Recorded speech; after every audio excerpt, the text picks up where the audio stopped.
할렐루야. 할렐루야. 감사합니다. 오늘 사무엘상 두 번째 시간. 2장 1절부터 10절까지 먼저 제가 한 절 읽고 여러분 한 절 읽고 교독하도록 하겠습니다. 한나가 기도하여 이르되 내 마음이 여호와로 말미암아 즐거워하며 내 뿔이 여호와로 말미암아 높아졌으며 내 입이 내 원수들을 향하여 크게 열렸으니 이는 내가 주의 구원으로 말미암아 기뻐함이니이다. 여호와 같이 거룩하신 이가 없으시니 이는 주밖에 다른 이가 없고 우리 하나님 같은 반석도 없으심이니이다. 심히 교만한 말을 다시 하지 말 것이며 오만한 말을 너희의 입에서 내지 말지어다. 여호와는 지식의 하나님이시라 행동을 달아보시느니라. 용서의 발은 꺾이고 넘어진 자는 힘으로 띠를 띠도다. 풍족하는 자들은 양식을 위하여 품을 팔고 줄이던 자들은 다시 줄이지 아니하도다. 전에 임신하지 못하던 자는 7을 낳았고 많은 자녀를 둔 자는 쇠약하도다. 여호와는 죽이기도 하시고 살리기도 하시며 수월에 내리게도 하시고 거기에서 올리기도 하시며 여호와는 가난하게도 하시고 부하게도 하시며 낮추기도 하시고 높이기도 하시는도다.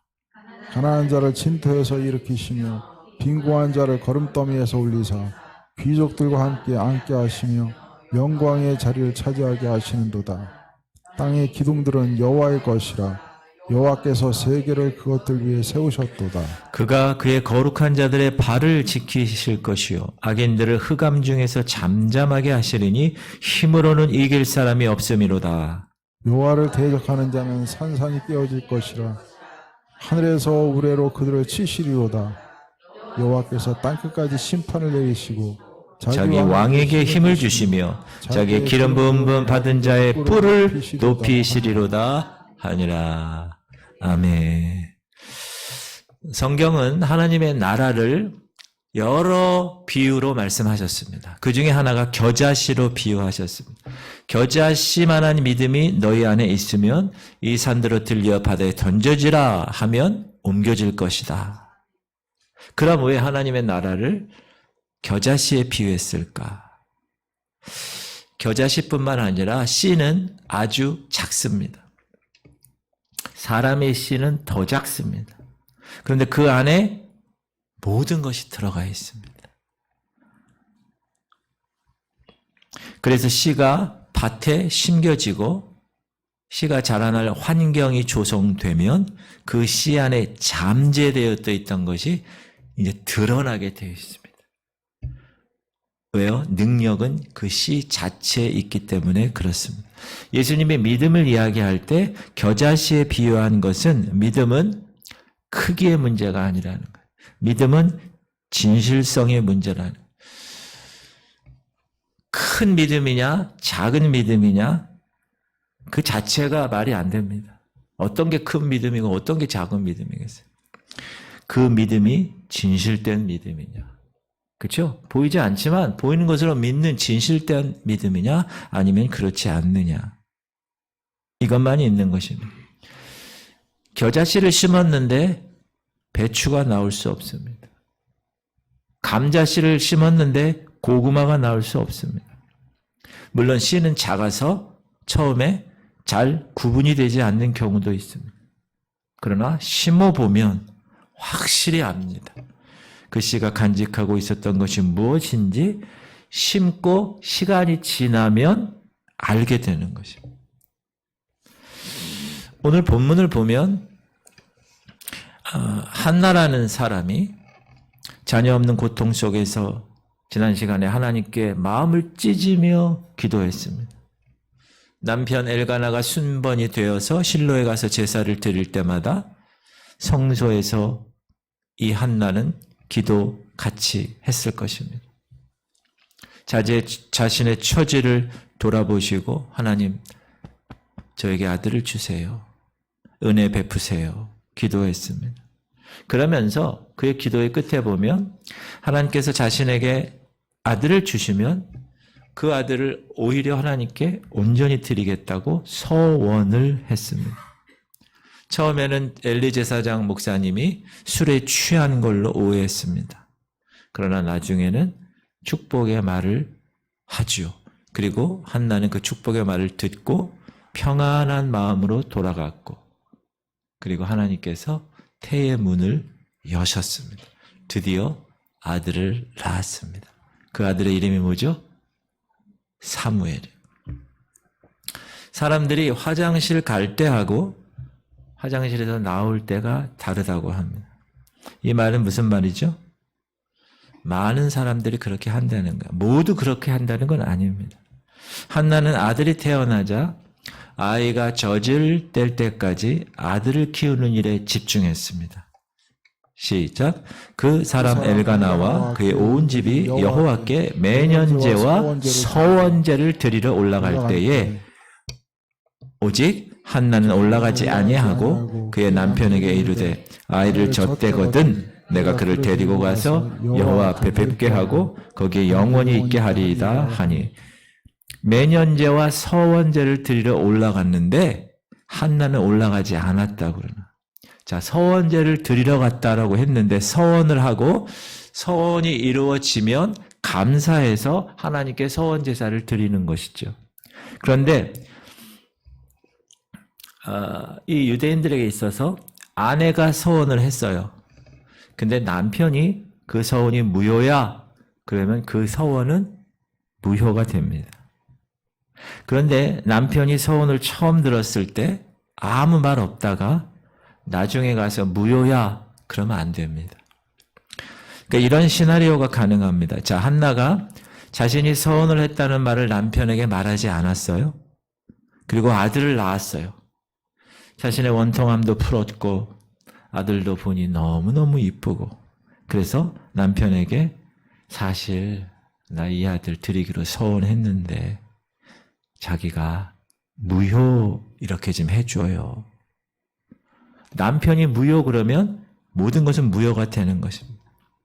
그런데 본문에 보니까 서원제를 드리러 갔다라는 얘기를 봐서는 그런 일이 없었다. 화장실 갈 때나 나올 때나 똑같았다. 그리고 한나는 그뿐만 아니라 사무엘을 양육하기 위해서 늘 같이 다니던 실로에 남편하고 엘가나랑 같이 갔잖아요, 항상. 근데 거기 가지 않았다. 왜 가지 않았을까? 한나의 마음에는 사무엘을 하나님께 서원했기 때문에 자신에게 이 귀한 아들과 같이 있을 시간이 많지 않은 것을 알았어요. 그래서 젖을 떼기까지라고 얘기했는데 당시 문헌에 보면 젖을 우리는 몇 살에 떼나요? 아예 목사님 젖을 안 먹습니다. 요즘 애들은 아예 젖을 안 먹죠. 젖병 갖고 있으니까 뛰는 것도 없어. 그냥 계속 꼬집어 먹는 거예요. 보통 돌 이렇게 되죠. 근데 당시 문헌에 의하면 4살까지 젖을 떼지 않았답니다. 왜냐하면 이스라엘에게 있어서는 그 지역적으로 이제 애들이 면역력과 저항성이 이렇게 좀 생기려면 그 이스라엘에는 안심하고 먹일 수 있는 물이 충분하지 않았기 때문에 그렇다고 그래요. 우리나라는 물이 좋잖아요. 근데 거기는 그렇지 않았대요. 그래서 4살까지는 먹어야 됐다. 당시 장거리 여행은 오늘날처럼 쉽지 않았을 것입니다. 한나는 사무엘을 육체적으로 정서적으로 영적으로 양육하는 일에 집중했습니다. 그래서 성소에 동행하지 않았습니다. 한나는 자신에게 주신 아들이었지만 이 아이는 그 성소에서 하나님을 위해서 드려질 아이이기 때문에 그것에 걸맞게 양육했다는 거예요. 이게 정말 중요한 거예요.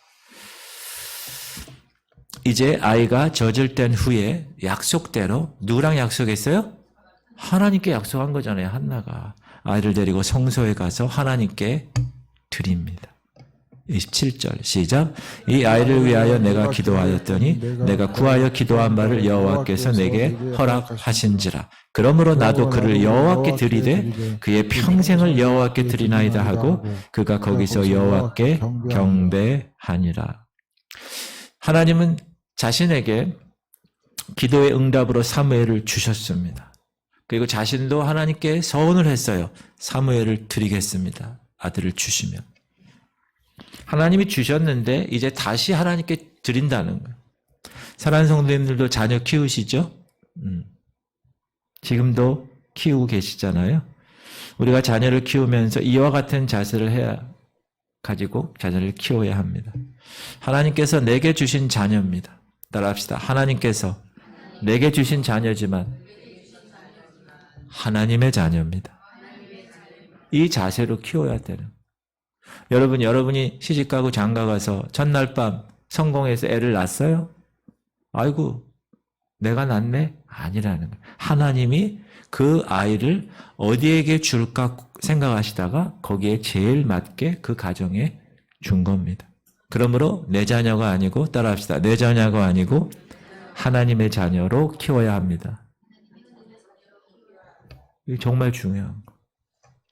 오늘 본문 우리가 읽은 1절부터 10절은 한나가 하나님께 사무엘을 드린 후에 기도한 내용입니다. 근데 이 기도가 놀랍습니다. 이건 그냥 한 여인의 기도라고 얘기하기에는 너무나 엄청난 기도의 내용이 있어요. 이 기도가 언제 드려졌는가, 어떻게 쓰여졌는가를 생각해 보면 이제 어린 아들을 하나님의 성소에 맡긴 후에 드려진 기도잖아요. 자, 어린아이 양육이 너무 힘들었던 엄마가 아유, 이제 아이로부터 자유로워졌네. 그래서 기뻐서 해방의 노래로 부른 기도일까요? 아닐 것입니다. 그렇다고 하나님께 아들을 빼앗긴 어머니의 절규의 기도일까요? 그것도 아닙니다. 어린 아들을 성소에 맡기고 어떻게 이런 노래가 나오겠습니까? 여러분, 한 4살 되는 애 얼마나 이쁘게 키웠어. 근데 성소에, 군대 보내는 것도 아니고 성소에 그냥 보내는 거. 평생을. 보통 사람들 같으면 눈물이 앞을 가릴 것입니다. 그럼 이 한나는 그렇게 매정한 여인이었나요? 어떻게 보면 한나는 예전과 똑같은 상황으로 돌아간 것입니다. 아들이 없었죠, 옛날에? 근데 다시 아들이 지금 없게 되는 거, 드렸으니까. 과거에는 아들이 없다는 것으로 분인 나에게 고통도 당하고 사람들에게 손가락질을 당했어. 근데 이제는 아들을 드림으로 아들이 있지만 내 아들은 아니기에 겪어야 할 고통도 없지 않았다. 그런데 달라진 것이 있습니다. 그 전에 아이가 없었을 때와 지금 내가 아기를 임신하고 다시 하나님께 드려서 지금 아기가 없는 똑같은 상황 같지만 달라진 것이 있습니다. 무엇이 달라졌습니까? 한나는 그 사이에, 따라합시다, 하나님을 경험했습니다. 하나님을 만난 거예요. 그 사이에. 저는 이 기도가 1절부터 10절까지의 놀라운 기도, 이 기도가 그냥 한순간에 쓰여졌다고 생각하지 않아요. 한순간에 드려진 것이라고 생각하지 않아요. 한나는 아이를 드리기까지 아이를 양육하며 계속 이 기도를 한 거예요. 계속. 응애 태어날 때부터. 지금 성전에 드릴 때까지. 근데 이 기도의 내용을 보면 하나님의 능력, 하나님의 성품으로 가득하다는 거예요. 그걸 보면 뭘 알 수 있어요? 아, 한나가 이 아들을 주시는 과정에서 하나님을 만났구나. 자신에게 다가온 하나님을 묵상했으니까 이 기도가 나온 거예요. 생각했으니까 이런 기도가 나온 거예요. 헤아리시는 분, 내 마음을 헤아리시는 분. 세상에 이런 분이 없구나. 유일하신 분, 나의 반석이 되어주시는 분. 이거는 하나님을 경험한 사람만이 자동으로 나오는 기도의 내용입니다. 자, 4절부터 8절까지 시작. 용사의 활은 꺾이고 넘어진 자는 힘으로 띠를 띠도다. 풍족한 자들은 양식을 위하여 품을 팔고 줄이던 자들은 다시 줄이지 아니하도다. 전에 임신하지 못하던 자는 7을 낳았고 많은 자녀를 둔 자는 쇠약하도다. 여호와는 죽이기도 하시고 살리기도 하시며 수월에 내리기도 하시고 거기에 올리기도 하시는도다. 여호와는 가난하게도 하시고 부하게도 하시며 낮추기도 하시고 높이기도 하시는도다. 가난한 자를 진토에서 일으키시며 빈궁한 자를 거름더미에서 올리사 귀족들과 함께 앉게 하시며 영광의 자리를 차지하게 하시는도다. 땅의 기둥들은 여호와의 것이라. 여호와께서 세계를 그것들 위에 세우셨도다. 이 4절에서 8절을 보면 하나님은 어떤 분인가? 역전케 하시는 분이라는 걸 알 수 있습니다.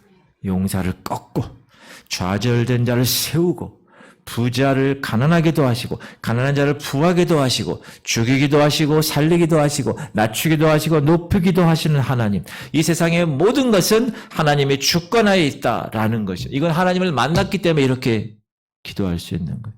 10절에서는 뭐라 그래요? 하나님은 심판자도 되시고 구원자도 되신다. 그것을 노래하죠. 시작. 여호와를 대적하는 자는 산산이 깨어질 것이라.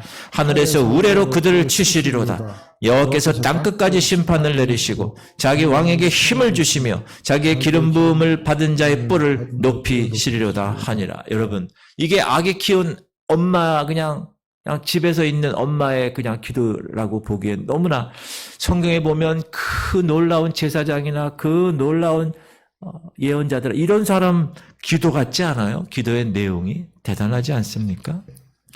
한나는 아기를 키우는 내내 하나님을 묵상한 거예요. 하나님을 노래한 거예요. 이 시는 한순간에 쓰여진 것이 아닙니다. 자신에게 다가온 그 하나님, 내가 만난 그 하나님을 묵상하고 그 하나님을 생각하고 한 구절 짓고 그것을 또 다듬고 또 한 구절 첨가하고 그걸 또 다시 읽고 또 다시 노래하고 자신의 마음에 하나하나 담았던 그 노래, 이게 바로 오늘의 기도. 한나는 이렇게 이 노래를 지었기에 사무엘을 하나님께 드렸을 때 그 노래로 하나님께 기도한 것입니다. 자신이 노래한 그 하나님이 아니라면 어떻게 어린 아들의 평생을 드릴 수 있었겠어요?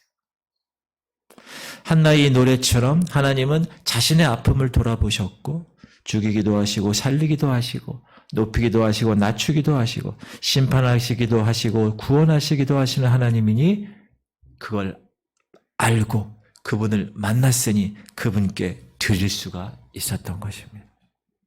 믿음의 여인이에요. 놀라운.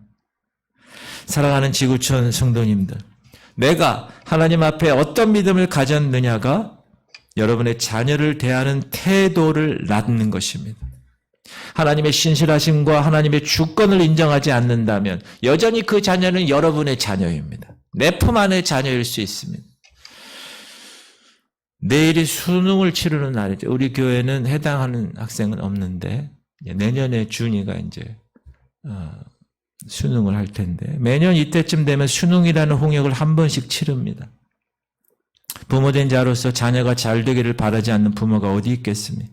시험 잘 보고 남들도 인정하는 좋은 대학에 가기를 바라지 않는 부모는 없습니다. 그러나 육신의 부모는 여기까지입니다. 우리는 우리 자녀들을 염려하고 잘 되기를 바랄 수 있습니다. 왜? 우리가 안목도 부족하고 바라는 대로 되게 할 능력도 갖고 있지 않기 때문에. 우리 자녀들을 그러나 더 잘 아시고 나보다 더 잘 되기를 바라시며 나보다 또 그렇게 하실 수 있는 능력 나보다 더 크신 능력이 있는 하나님 아버지 그분께 자녀를 맡기면 하나님은 그 자녀를 인도하시는 것입니다. 누구처럼? 한나처럼. 사랑하는 성도님들, 우리는 어린 사무엘을 드리며 하나님을 노래하는 이 한나를 통해서 이것을 배워야 합니다. 우리가 늘 하나님을 묵상하고 그런 하나님을 자녀에게도 심어 주어야 하나님 앞에 자녀들을 맡길 수 있고 하나님이 그 자녀를 키워 나가는 것입니다.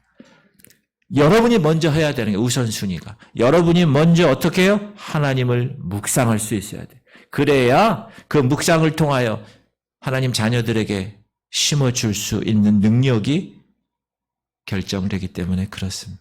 사랑하는 성도님들, 한나와 같은 믿음의 부모가 되시길 바랍니다. 오늘 한나의 기도를 보면 처음과 마지막을 뿔로 표현한다. 뿔. 1절 보면 시작. 내 뿔이 여호와로 말미암아 높아졌으며 10절 보면 자기 왕에게 힘을 주시며 자기의 기름 부음 받은 자의 뿔을 높이시리로다 하니라. 뿔. 뿔이 뭐죠? 뿔.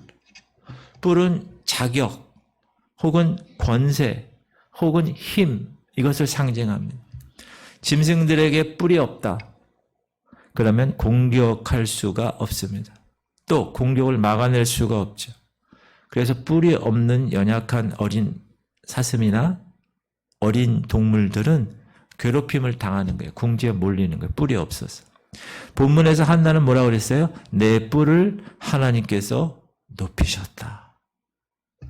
처음에는 뿔이 없었다는 얘기예요. 혹은 처음에는 뿔이 바닥이었다는 것. 있긴 있는데 아주 조금이었다는. 사랑하는 성도님들, 하나님께서 우리 성도들을 세상에서 이런 모습으로 있게 할 때가 많습니다. 우리가 세상에서 사는 방식은 세상 사람들과 똑같이 내 힘과 내 뿔을 의지해서 사는 것이 아니기 때문입니다. 그래서 어쩌면 뿔이 없음으로 인하여 여러분 고통당할 수 있습니다. 세상으로부터. 뿔이 없음을 통하여 죽음의 과정을 통할 수도 있습니다. 그러나 그것 때문에 하나님을 의지하게 되고 그것 때문에 하나님을 바라보게 되므로 하나님께서 뿔이 되어 주시는 것입니다. 여러분, 여러분의 뿔로 싸우려 하지 마십시오. 여러분의 머리 좋음, 여러분의 독특한 경험, 여러분의 미사여구를 잘하는, 말을 잘하는 것, 여러분의 능력, 아니요. 하나님께서 여러분의 뿔이 되어 주시고 힘이 되어 주실 때 여러분이나 여러분 자녀들은 하나님이 원하시는 대로 성장하며 나아갈 수 있는 것입니다. 그런데 한나는 자신에게 일어났던 이 모든 과정을 통해서 이렇게 고백하죠. 자기 왕에게 힘을 주시며 자기 기름 부음 받은 자들의 뿔을 높이시리로다. 한나는요, 대단히 영적으로 대단한 사람이라는 걸 여기서 알 수 있어요. 자, 여기에 기름 부음 받은 자라는, 여러분, 기름 부음 받은 자라는 것이 히브리 말로는 뭐라고 그러죠? 메시아라고 그러는. 그리스 말로는 그리스도라고 그러는. 기름 부음을 받은 자라는 뜻이에요. 여기서 자기 왕이나 자기 메시아 같은 말입니다.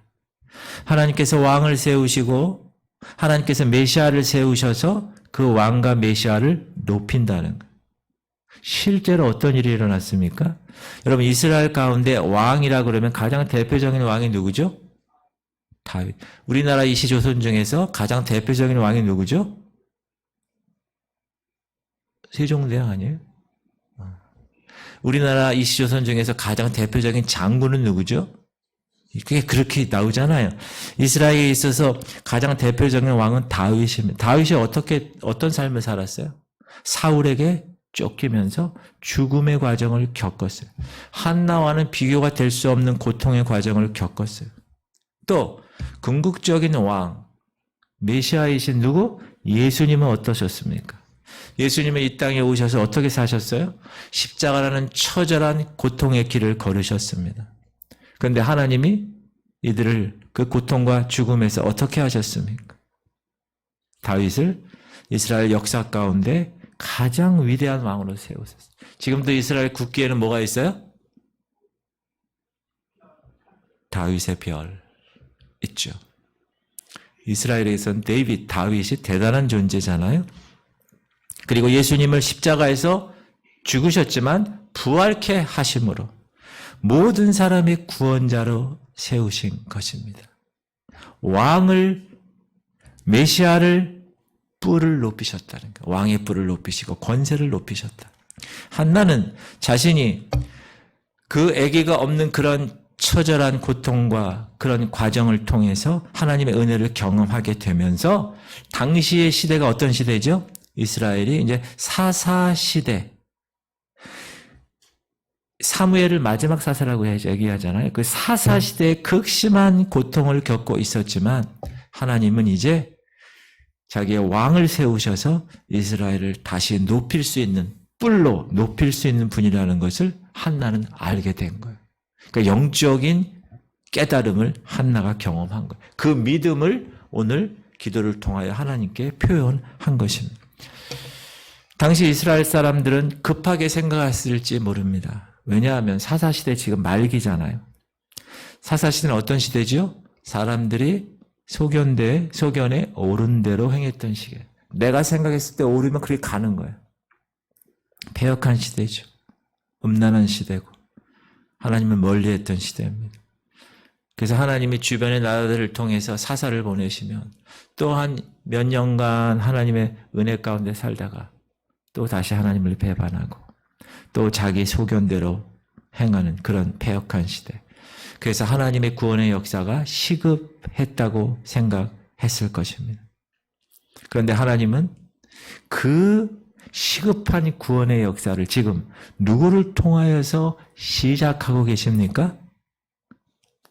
보잘것없는 한 여인의 기도를 통해서 시작하신 것입니다. 극심한 고통을 통해서 하나님께 부르짖었던 그 한 여인을 통해서 자신의 고통을 돌아보신 그분, 역정케 하시는 그 하나님, 그 뿔을 높이시는 하나님, 아이를 키우면서 그 하나님에 대한 믿음을 소중히 키워갔던 그 한 여인을 통해서 하나님은 사다시대를 끝내고 왕정시대를 시작하신 것입니다. 이 한나의 믿음의 기도가 이스라엘의 땅에 심겨진 것입니다. 정말 보기에는 겨자씨 같은 작은 여인, 그러나 그 안에 진실된 믿음이 있었기에 싹이 나고 결실을 맺은 것입니다. 한나의 노래에 담긴 그 믿음은 사무엘의 믿음이 되었을 것이고, 사무엘에 의해서 이스라엘에 다시 말씀의 부흥이 오게 됐고, 왕 다윗을 사무엘이 세우고 이스라엘 뿔을 다시 하나님이 높이신 것, 그거의 시작은 누가 했다고요? 한 여인, 자식이 없어서 그렇게 절규했던 한 여인에서부터 시작되었다는, 그리고 그 다윗 그 왕을 통하여서 이제 전국적으로 나라를 다스릴 진정한 왕 예수 그리스도, 그분이 이 땅의 왕으로 메시아로 오게 된 것입니다. 누가 시작한 거예요? 지금 처음에 한 여인 한나를 통하여서. 여러분, 그런 여인 주인공이 되시기 바랍니다. 여러분을 통하여서 여러분의 가정이 이제 막 믿음의 신앙의 계대가 되는 가정이 되는 거 얼마나 좋아요. 믿음의 가정에서 몇 대 나는 기독교 가정, 그것도 좋아요. 그러나 그렇지 않은 사람은 실망할 필요 없어. 나부터 시작하는 거, 한나처럼. 그런 여러분들 되시기 바랍니다. 얼마나 귀한 건지 몰라요. 그게 하나님께 절규하고 그 가운데서 하나님을 만난 여인 한나가 주인공이 되어서 이스라엘 역사를, 왕을 통하여, 메시아를 통하여 그 뿔이 하나님의 놀라운 그 나라의 능력으로 임한 시작, 한나가 했다는 것. 여러분, 한나가 대단한 여인이죠. 사랑하는 성도님들, 하나님의 구원의 역사, 하나님의 약속은 느려 보입니다. 그렇죠? 느려 보여. 작아 보입니다. 그러나 진실된 약속이고 가장 분명하게 임하는 겁니다. 여러분에게 그렇게 임하는 것. 사랑하는 지구촌 성도님들, 하나님은 오늘도 일하고 계십니다. 누구를 통하여? 한나 같은 믿음의 사람을 통하여 하나님의 역사를 진행시키고 있습니다. 잘 안 보일지 몰라요. 잘 드러나지 않을 수 있어요. 그렇죠? 처음에는 느린 것 같아요. 잘 안 되는 것 같아요. 한 아기가 성소에 들여져서 허들은 일을 그 성소에서 하면서 키워지는 것을 통해서 그 어린아이에게 무엇을 기대할 수 있겠습니까? 그러나 따라합시다. 진실된 믿음은 결실을 맺습니다. 언제요? 때가 되면. 때가 되면 하나님께서 그 진실된 믿음을 보시고 그 뿔을 높이실 것입니다. 사랑하는 성도님들, 그러므로 하나님을 경험하십시오. 이게 가장 중요합니다. 그 경험된 하나님을 계속 묵상하십시오. 그리고 여러분 삶 가운데 그 경험된 하나님을 확대해 나가십시오. 내가 경험한 하나님이 나의 삶과 이 사회와 이 세상에서 어떻게 일하실 수 있는 분인가를 묵상하면서 그것을 찬양하시고 그것을 노래하시고 그것을 기도하시길 바랍니다. 그때 우리는 한나처럼 하나님을 바라고 씨를 뿌리는 놀라운 결실하는 기쁨을 누리게 된다는 놀라운 진리를 경험하게 될 것입니다. 하나님을 절대로 공짜 없으십니다. 여러분이 눈물 흘려 자녀를 위해서 기도했다. 그 자녀에 대한 하나님의 응답은 반드시 일어날 것입니다. 포기하지 마십시오. 결코. 그리고 여러분이 여러분 남편과 지금 전도 대상자를 우리가 놓고 기도하고 있는데 또 청년부하고 몇 명이 더 추가됐어요. 하나님께서 우리 교회를 이번에 놀라운 하나님의 도구로 사용하실 줄 저는 확신하고 있어요. 그래서 한 사람 한 사람 하나님의 섭리에 의해서 그들의 영혼이 완전히 주님의 거룩한 자녀의 모습으로 돌아올 것을 확신합니다. 그러기 위해서 여러분 어떻게 해야 돼요? 기도하는 거예요. 한나가 이런 일을 했는데 여러분 똑같은 한나와 같은 그런 일들을 하고도 남을 분들이에요. 제가 봤을 때. 맞습니까? 아유, 목사님 제가 어떻게 아니에요. 하나님 그렇게 이 교회 여러분들을 통하여서 하기를 원하고 계신다는 거예요. 그걸 여러분들이 믿고 그 믿음의 확실함을 가지고 신앙생활 하는 거예요. 그게 신앙생활이에요. 다른 게 아니라. 강단에서 목사가 선포되는 말씀을 하나님의 말씀으로 받고 계속 실천하는 거예요. 그래, 10분 이상 기도하라고 그랬지. 하나님 오늘도 기도하겠습니다. 302호 아저씨, 401호 부부 막 기도하는 거예요. 사람들이 볼 때 손가락질합니다. 그러나 여러분, 하나님은 그렇게 보지 않으십니다. 한나를 통하여 그 나라를 민족의 지도자 사무엘을 이끄신 하나님. 여러분을 통하여 여러분의 자녀뿐만 아니라 전도 대상자까지 놀라운 일들이 이 교회에 일어날 것입니다. 기대하고 사시는 거예요. 저는 목사로서 기대하고 있어요. 놀라운 일이 생깁니다. 예수를 믿으세요. 여러분 얼굴 보니까 여러분도 지금 막 한나처럼 막 지금 여기 막 가슴이 막 이렇게 막 이래야 돼요, 여러분. 영적으로. 에휴, 뭐 그냥 아유 전도에 이러면 안 되고, 그래 하나님, 그래 하나님 알지요, 하나님 아시지요. 그렇게 자꾸 하는 거. 할렐루야. 우리 오늘 기도할 때